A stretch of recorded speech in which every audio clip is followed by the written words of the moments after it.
Because at the end of the day, not everybody's going to be in your life to serve you. Not everybody is going to make your life easier. Now, with that being said, people are going to want access to you, but they're not going to actually want to provide anything beneficial to your life. They're going to want to be able to see you and to be able to use you according to what they want and according to what they need, but they're not here to nurture you. They're not here to pour into you. Now, that's why today we are going to be talking about letting people go and letting things go, leaving it all behind, because guess what?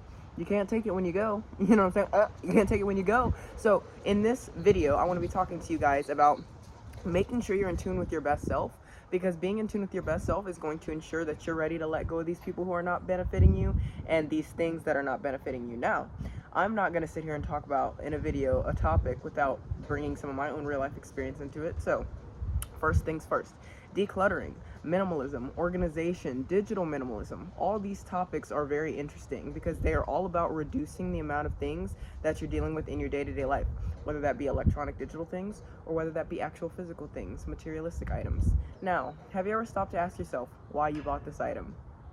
Oh yes, I know you needed it or wanted it in the moment, but like, was it a necessity? You know what I'm saying? Need versus necessity, want versus need. All these topics we need to dive into. So, what's the last thing you bought?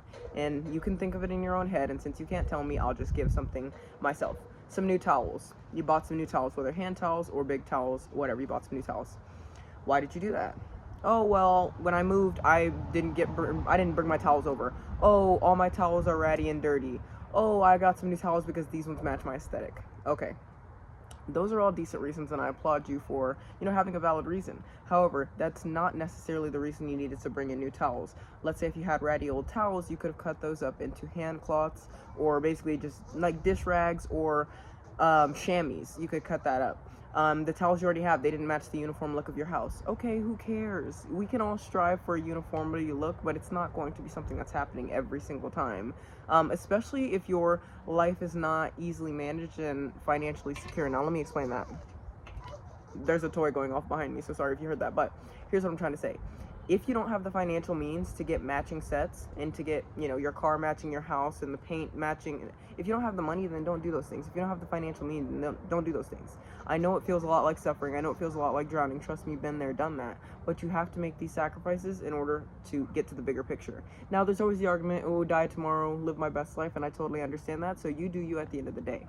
However, my advice, which take it or leave it, I just recommend that you try to live in a more modest sort of lifestyle, so what it doesn't match, okay? Either get used to that not matching or set a goal. This is the money I'm going to have in my savings. This is the specific money I'm putting aside for this thing.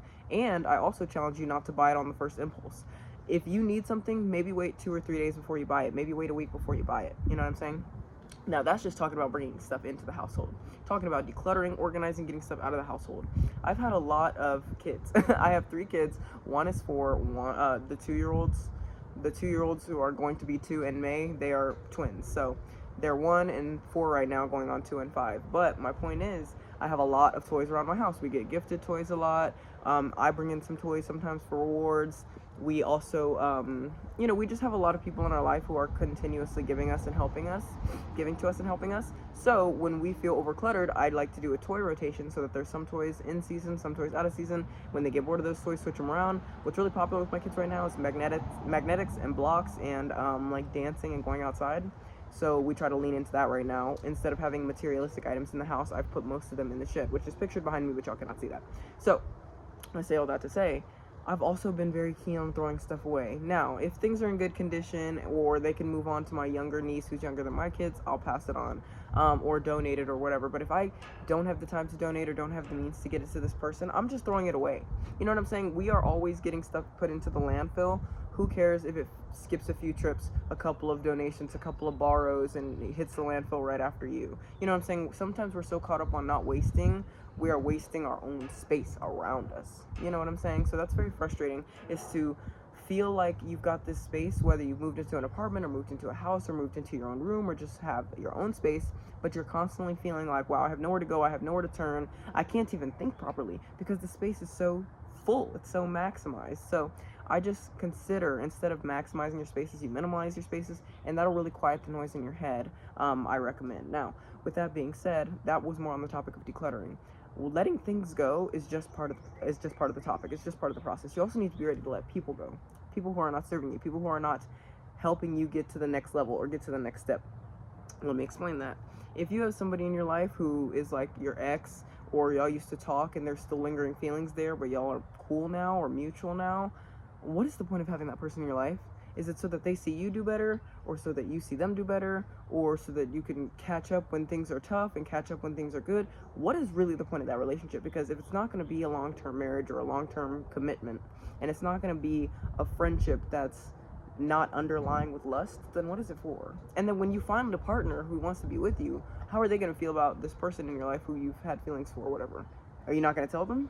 Marriage starting off with lies? I don't know. So that's just one example. Another example, let's say you have friendships. There's this friend, or multiple friends, a friend group, let's say, that you're hanging out with, and it's more so draining your energy instead of filling your energy.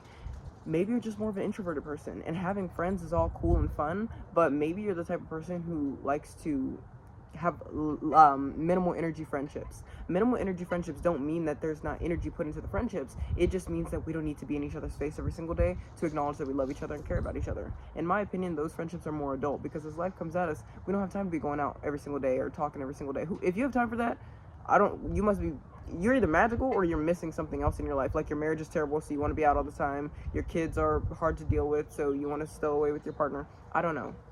Not everybody even has kids or a partner. Those are just examples. So that is another example. Another example, let's say you have a family member in your life who is, at the end of the day, blood is blood, family is family, going to try to make it work with this person, or family members and friends around you are encouraging you to make it work with this person. Don't let that be the persuasive reason that you are hanging out with that person or dealing with that person. The second that person makes you feel uncomfortable or not safe or just not feeling like you're not enjoying the moment, you're more than welcome to duck out. Because my thing is, there's some wind, I don't know if y'all can still hear me. Because my thing is, I really hope y'all can hear me. If the friendship and the relationship and the family partnership, like you're my friend, you're not my friend, you're not my partner or anything, but you're in my family, you're a sibling or a cousin or an aunt. If we're not talking anymore because we have different communication styles, or things are just not meshing, or everybody wants me to make it work with you, or everybody wants you to make it work with me, and we just don't really have that vibe, there's nothing wrong with loving each other from a distance. Love me from a distance, I'll love you from a distance, and we can just do our own thing. Hope you thrive, you hope I thrive. Even if you don't, it shouldn't matter to me that much, because I'm just putting out so much positive energy. I hope you thrive. I hope everybody thrives. I'm not even worried about you anymore. You know what I'm saying? So at the end of the day, there's a lot of relationships, even with your partner. You know what I'm saying? If you have a partner who makes you feel like you're working more than you're being loved on, or you're more of I don't want to say a bang maid because that feels very gender specific, but if you feel like a servant in your own home, or you feel very unworthy of your partner's time because they make you feel less than, then you are more than welcome to get up and move on. Now, that's easier said than done, of course, leaving a marriage, leaving a situation like that.